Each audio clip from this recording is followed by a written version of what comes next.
அடுத்ததாக பார்க்கக்கூடிய ராசி விருச்சிகம்.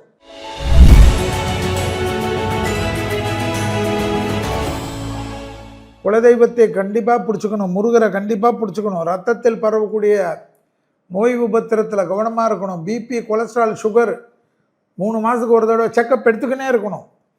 எதிரிகள் விஷயத்தில் அதீத கவனமாக இருக்கக்கூடிய ராசி யார்? விருச்சிகம்.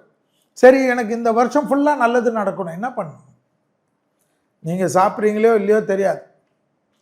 திங்கக்கிழமை பசுமாடுக்கு அகத்திக்கீரையை தவிர ஏதாவது ஒரு சாப்பாடு போடுங்க. அகத்திக்கீரை குடும்பத்தில் பெற்றோரோ பெரியோரோ யாராவது தாயோ தந்தையோ உடம்புல ஏதாவது தேக ஆரோக்கியத்தில் இந்த உலகத்தில் இல்லாமல் இருக்கிறவர்கள் மட்டும்தான் அகத்திக்கீரை கொடுக்கணும். தாயார் தந்தையார் இருக்கிறவங்க கொடுக்கக்கூடாது.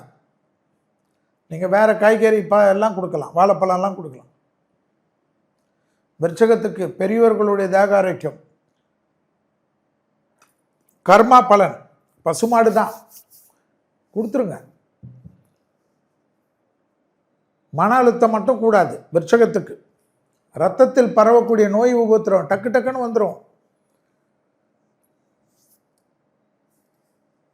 டெங்கு கிங்கு மலேரியா கிலேரியா கொசுவால் வரதெல்லாம் வந்துடும் விருச்சிகத்துக்கு. ஆனால் நல்லது நடக்கும். வார்த்தைக்கு மதிப்பு மரியாதையும் ஏற்படும், தைரியம் ஏற்படும், தன்னம்பிக்கை ஏற்படும்.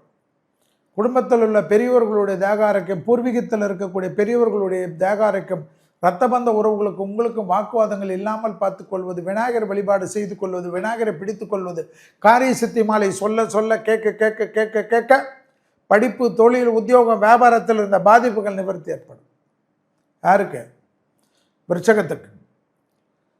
பெரியவர்களுடைய தேக ஆரோக்கியத்தை தொந்தரப்படுத்தக்கூடிய காலகட்டம். அதனால பெரியவங்க குடும்பத்தில் யார் இருந்தாலும் இன்சூரன்ஸ் எடுத்துக்கணும்.